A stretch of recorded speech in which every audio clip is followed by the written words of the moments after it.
You're listening to episode 108 of The Secular Buddhist.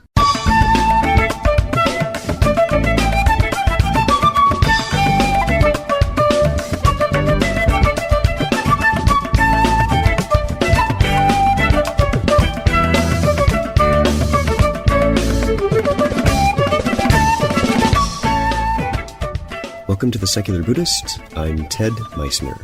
The Secular Buddhist is the official podcast of the Secular Buddhist Association, a grassroots-driven effort to answer the needs of secular teaching and practice for contemporary society. The podcast has interviews and roundtable discussions pertaining to engaged Buddhist training and practice, and the SBA website has show notes for each episode along with resource materials.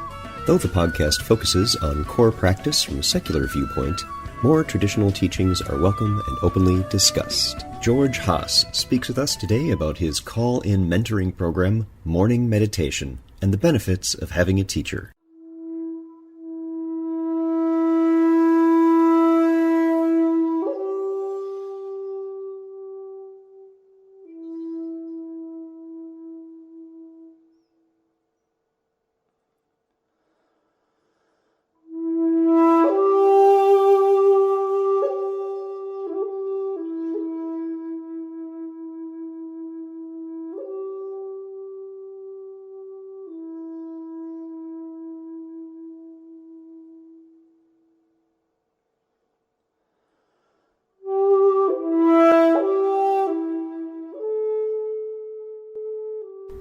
A question that frequently gets sent into the podcast is whether or not it's important to have a teacher.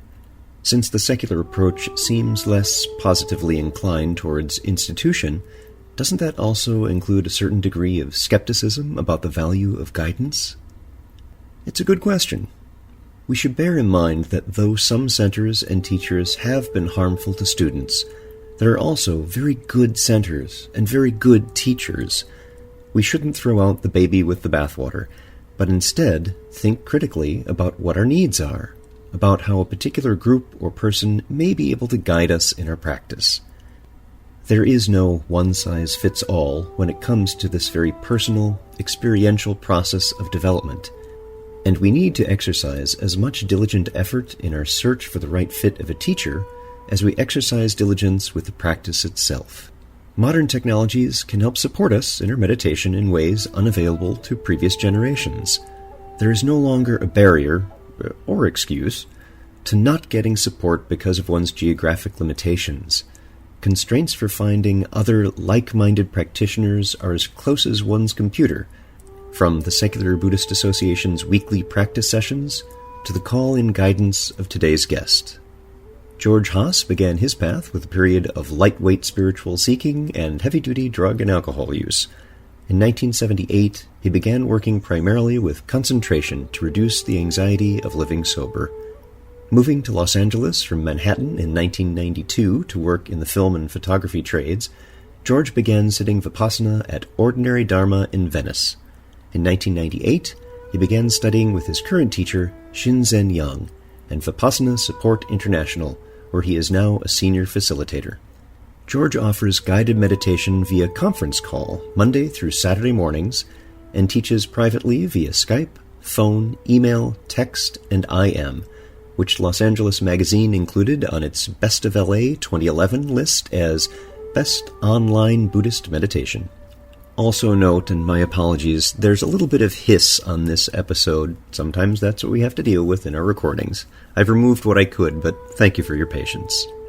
So, sit back, relax, and have a nice downy white. And our guest interview today is with George Haas. George, thanks for joining us today. Hello.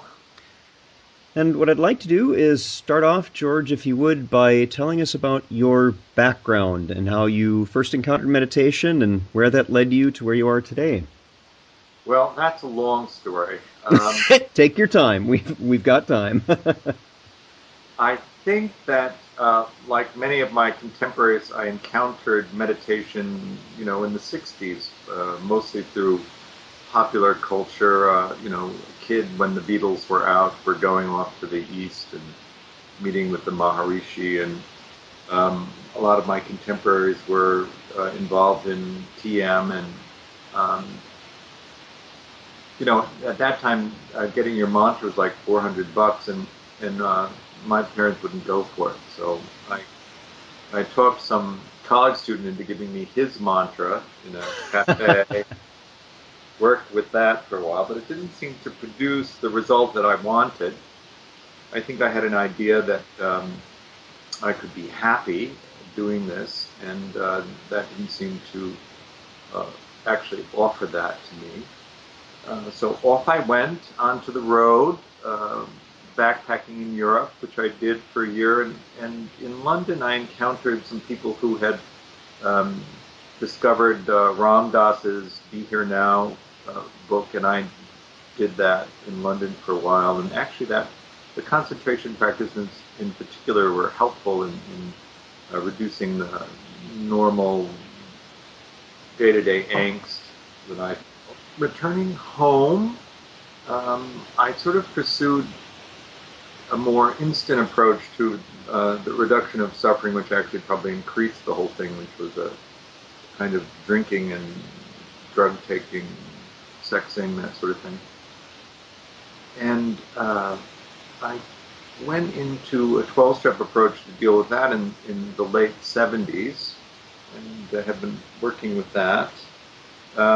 But I found the living sober very stressful, so I was looking for some kind of meditation practice that would work with that. And so I started reading, and I guess the writer that appealed to me the most at the time was Trungpa Rinpoche, the guy from Naropa. You may know him, the guy who founded Shambhala. And but I was very uncomfortable with the different teachers that I met in that tradition, very distrustful of authority figures, very unwilling to turn my life over to the care of a guru.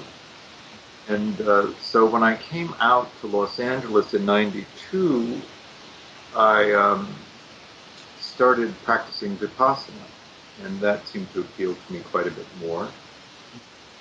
But again, in and out with different teachers and different practices, not so satisfied with the interpersonal contact until in the late 90s I met Shinzen Young, who's my current teacher. I've been studying with him for, I guess 12, 13 years. And his approach appealed to me quite a bit. It's very oriented around technique. If you're not interested in the intellectual pursuit or the cognitive understanding of it, it's unnecessary. He's very experientially oriented, which is how my mind works. So it was a natural fit. What else do you want to know about that? Well, how did that engagement with the practice and that trajectory you've had on different kinds of meditative practices, what did you find of value that was more so appropriate that made you stay with Shinzen Young that you haven't had previous to that? Well, I think that really in the beginning my goal, I know in meditation we don't always talk about the goal, or we talk about it as the non-goal, but I was really very driven to suffer less. Coming out of the early experiences I had, there was a lot of suffering. My self-esteem was very low, and for me, I remember coming from a place of no self-esteem to very, very, very, very, very low self-esteem, and seeing that it's like a major awakening. I had tried all sorts of modalities, therapy being one of them, all sorts of different kinds of psychotherapy. And what I found through those approaches is that while it elucidated the difficulty, it didn't address the actual function of the mind. That even though I had very clear understanding of what the issues were, the issues kept happening. And there was no real insight into that and no way to train the mind out of that. So working with Shinzen with these very particular techniques, it was possible to begin to see how the mind was actually working, why these patterns were repeating, and actually ways in which I could begin to train my mind out of these patterns that, even though I had completely understood them, I was not able to prevent them from replaying endlessly. In that process, the teasing a part of the actual functionality of the mind rather than addressing the content really is where the suffering has been so greatly relieved. Yeah, that's a very fundamental shift in perspective when we don't get wrapped into what we're seeing, but the actual process of seeing what's going on. Right. And, if you go in through the very traditional Buddhist texts, some of these objects that you're supposed to be meditating on are quite difficult to imagine, whereas Shinsen's techniques are very straightforward and very simple, and the objects are really clear, easy to grab a hold on and work with. That I also like. Also, as a man, he's incapable, it seems, of crossing that trust line.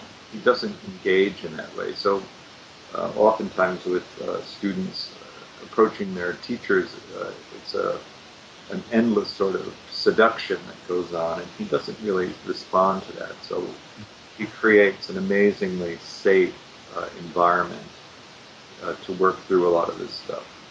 One of the other topics that I wanted to cover with you is your morning meditation, which is a live conference call-based meditation that you guide. Tell us about that.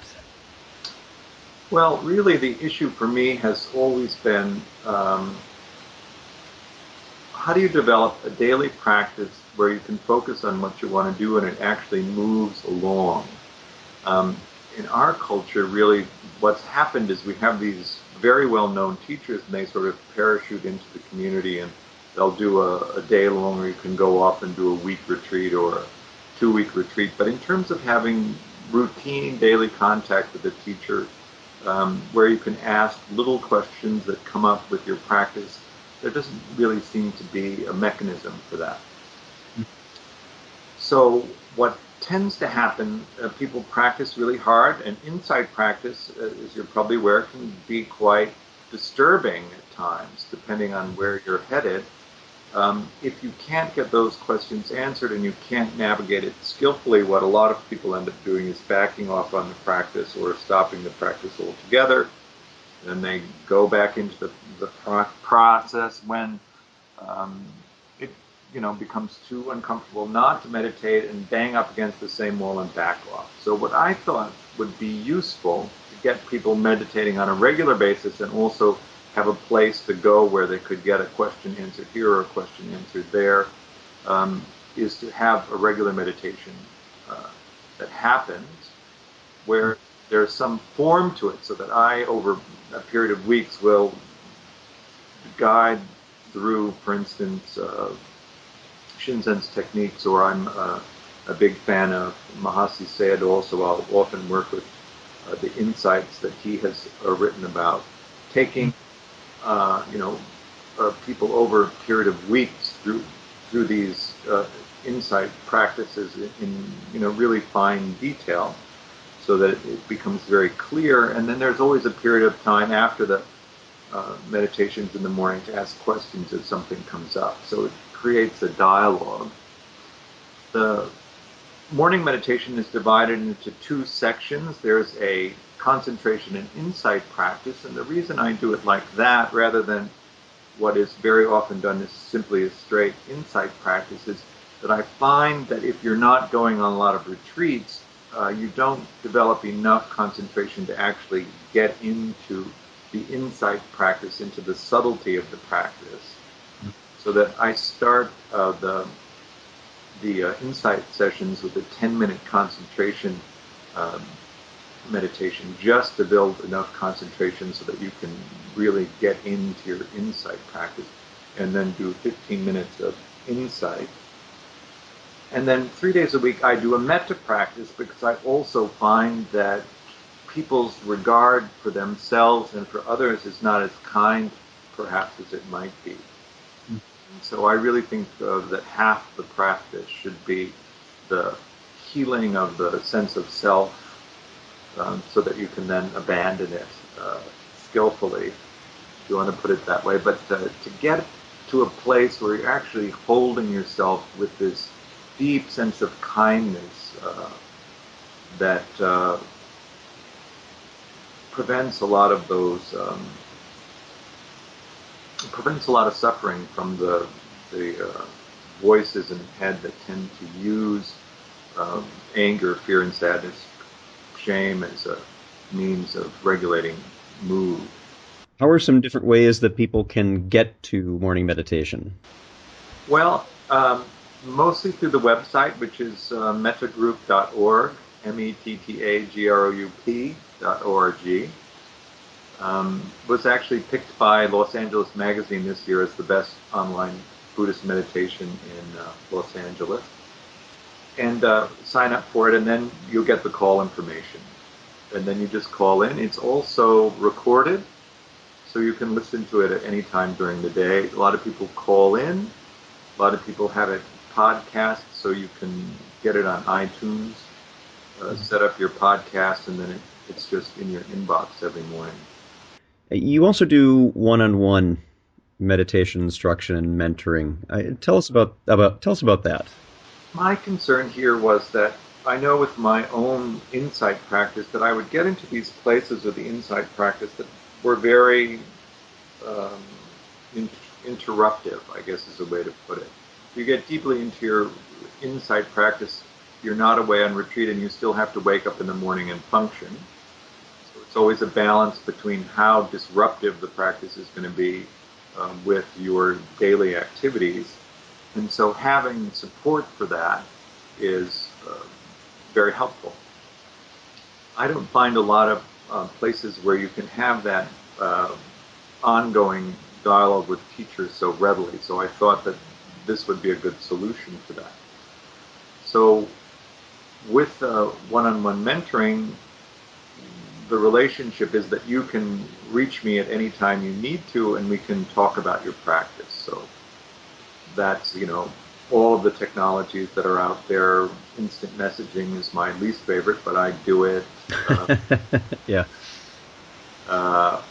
There's these talk things on phones. There's email. There's, actually talking on the phone, which I kind of like. And I also do sessions on Skype. Some people like to have a weekly session on Skype that's at a set period of time, so we'll do a 45-minute session and talk about your practice and how to organize it. Often people want to know what kind of practice they should be doing formally, what kind of practice they should be doing out in life. And so we can talk about that, how to integrate the metta or forgiveness practices into it. So we'll do a 45-minute session once a week. For some people that's too much, so we do it every other week. Some people like to not have a schedule, so whenever they want to have a Skype session, we just set it up. It's very flexible depending on how your practice is going. And there is more information on this, by the way, as George mentioned. The website is mettagroup.org, METTA group.org. And one of the pages on there talks about this. It's meditation mentoring, and there's good information there just in general about what is beneficial about having a meditation teacher. George, maybe you could share some of your thoughts on that, and because that's a question that comes up fairly often is, do I actually need to have a teacher on this? I think the answer is yes, but tell me about your thoughts on that. There are a lot of good books out there. You can read them, and then you can begin your practice. As you begin your insight practice, I think in the beginning most people have a lot of psychological insights, and then they begin to get into more of the insights that are oriented around liberation, say in a classical sense. How do you really tell the difference between the ones that are important and worth pursuing and the ones that aren't? So you can flail around, which I did for many years. It's kind of the term that I found most appropriate for that was you can be a Dharma orphan and just go it alone. But it's also very helpful to have somebody who has a lot of meditation experience, who can listen to what you're saying, to clarify what is actually going on, and then um, give you a little bit of direction. Pursue this, don't need to pursue that. And it makes the practice a lot more efficient. I tend to be rather impatient as a person, so I like to do things um, in the most efficient way. It can also be quite disturbing, particularly in the early insights around self and no self. You have this sense that you're standing in this on this solid ground, and as the ground begins to give way and you're just basically free falling, it's nice to have somebody around who you can reach out to and be reassured by, I think, too. Yeah, getting that support is very helpful, particularly by a guide who has encountered many of the same situations that we run into in our own practice, and finding a teacher who's right for you. And one of the things that I do like about this particular page on your site is it does talk about the particular fit of, how do I know if George is the right meditation teacher for me? And that's not something we see all the time, so thank you for putting that out there. Oh, thanks. Yeah, I have a list of the things that I wanted in a meditation teacher, and then I began. Actually, the way I found Shinzen was I bought a book called The Complete Guide to Buddhist America, which was out 20 years ago. I think it's probably still in print. And I just had my list, and I went through the book and looked at all the blurbs to see where I could get a good match, because I'd had experiences with teachers that didn't work out so well, and I was really interested in getting something that would fit well. Mm-hmm. At that time, Shinzen was here in Los Angeles. Now he's in Burlington, Vermont. So. Now, you had also mentioned, and this is something I wanted to talk about briefly, is that you had that Best of LA 2011 from Los Angeles magazine. A lot of us aren't really familiar with that. Tell us about what that is. Well, Los Angeles magazine is they have them in the major cities in the States. It's basically a guide of what's going on in the city in terms of culture and entertainment. And every year they create a list of the best of the city.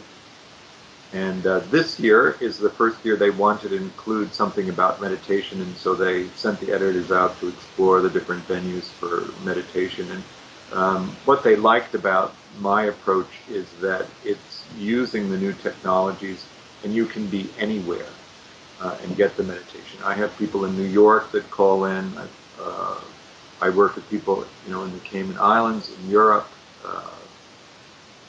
all over the country. So it's very easy for people to do it, and that's what they liked about it. And they also liked the aspect of the Skyping, that if you wanted to have, it's an emergency, which can happen, some altered state arises in your practice that throws you off, you can get in touch with somebody who will help you.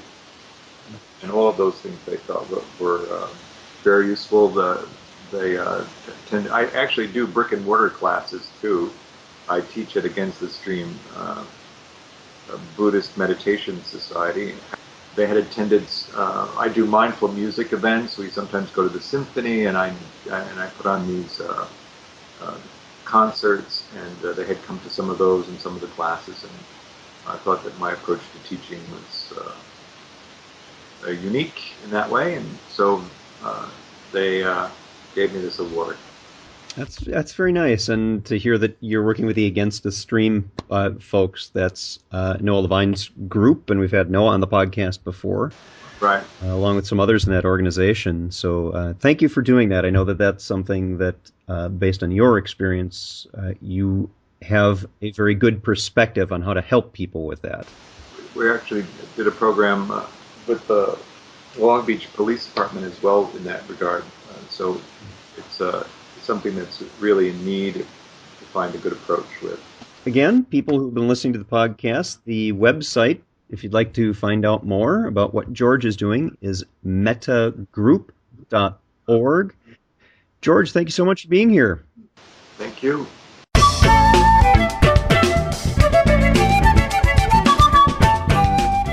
Thanks for listening.